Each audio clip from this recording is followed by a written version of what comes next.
Hello, this is wmpyr, back again with the radio format. I apologize that I do not have a video footage of today's class.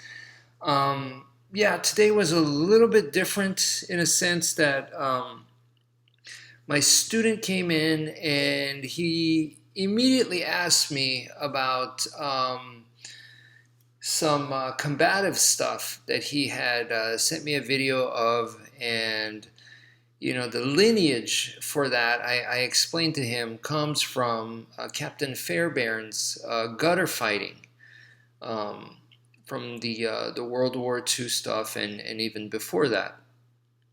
It's a modern military combatives, and for me, that has always been a really big interest in my martial arts journey. When I went to college, uh, back in 1994. I went to UT Austin, and there at the library, I found the booklet from Captain Fairbairn, which was meant for soldiers, and they were supposed to, take this with them and study it whenever they had the chance. And it was showed CQC, close quarters combat. And when I saw this back in the day, I was immediately super impressed with it. I took a big, huge liking to it, and it has just been a part of my martial arts journey ever since then. And it only makes sense to me because uh, Escrima, Kali, Arnis is a military style. It came from the battlefields, ancient battlefields, so it was military back then. And then, when we're talking about more modern military like World War II, and after that, Escrima has been utilized for those as well. So it's just always been part of the battlefield, it's always been part of combat. So in order to understand Escrima better, it just made sense for me to study combatives. And when I look at Captain Fairbairn's system, um, from my own interpretation, my research, and my study, I pretty much divide his system into three parts. And those three parts is his knife hand, and then the chin jab, and then the takedown. So those are the three basic parts. The knife hand is fairly versatile, and the chin jab is the chin jab. It was kind of like his flagship technique, but it's used for really close quarters, and he seems to really have a big liking to it. So for me, that is, that's where he wanted to get to. And then after that, he goes into various takedown techniques. So yeah, to me, it was basically those three steps, which is three simple steps. And I think that's really important for a military style because soldiers may not have, a ton of time to train and practice this kind of stuff because they're busy doing other things. But perhaps even more importantly is that in an actual combat situation, it needs to be simple so that you can use it. If it's complex, you're going to get confused, and you won't be able to use it. So it needs to be simple. And for me, I used the exact same formula, and with my Escrima, my version, the wmpyr method, I kind of follow the same formula using the exact same kind of principle that it needs to be simple for it to be combat ready. And three steps. Mine is also three steps. Um, Number one is the diamond defense, which is basically defang the snake. Number two is clashing, and that is to get into close quarters combat. So that's kind of the same in a sense. It's the pre-step to the chin jab, but it's the same idea.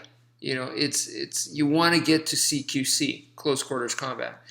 And then once you're there, number 3 for me is the wrapping. So he's doing a takedown. For me, I don't really want to do a takedown. It's a wrapping. I guess, I get it. If you take someone down clean, then you can run away. Kind of like what Professor Jigoro Kano, the founder of judo, was thinking. And yeah, I could see that as very effective too. So Captain Fairbairn is completely along those lines. And I believe he was influenced by some Japanese martial arts as well as Chinese martial arts too. But yeah, so that is no surprise that it would kind of have a similar idea there as judo for Captain Fairbairn. But for me, it's off balancing the opponent is kind of in that path that I'm going, because from wrapping we could go to wrenching. But anyway, those 3 steps, is what my system is made up of. So 3 steps, the same idea there, same combatives formula, just to keep things simple. And once again, I apologize that I don't have any video footage of today, because we did some pistol disarms and stuff. And I used the exact same idea, because once I mentioned like, oh yeah, we did pistol disarms today in class, people are going to be like, what? Can we actually see it? How do you do it? Can you show us? And it's like, the concept is really the same as with the stick and the knife or empty hand. It's really no different. Once again, I follow that same formula: the diamond defense, the clashing, the wrapping, into the wrenching, into the disarms. It's all like connected in that way. So it would just be a modification to learn the pistol disarm without learning the stick first. For my system, doesn't make sense. We kind of go with the sticks first, and you learn it that way.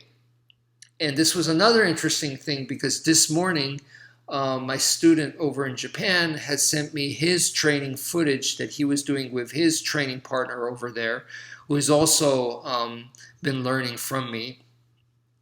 And but mainly more so from my student there.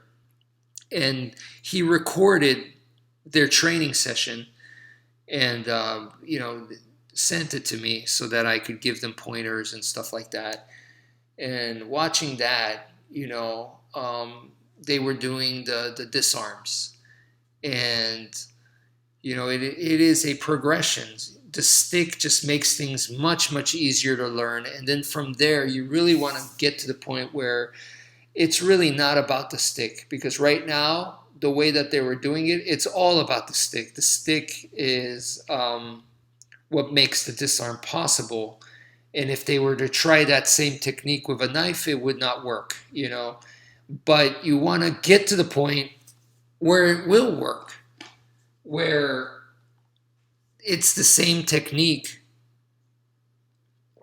whether you're using a stick, against the stick, against the knife, against the pistol, or empty hand. In the case of empty hand, you might go, well, you don't really need a disarm. Well, yeah, it's kind of a different terminology, but the idea is the same. We're still wrapping it, and we're still wrenching the arm, and you disarm the person to where that arm is not going to be the threat to me. And that's the whole point. I want to remove the threat, So in that sense, it's still very similar. And that connection needs to be there. The one system idea. I'm training in one system and applying it to different weapons. So that was kind of the training that we did. And to go back to the combatives roots is super important. So I just want to mention that today. That's it for now. Thank you for listening, and take care, folks.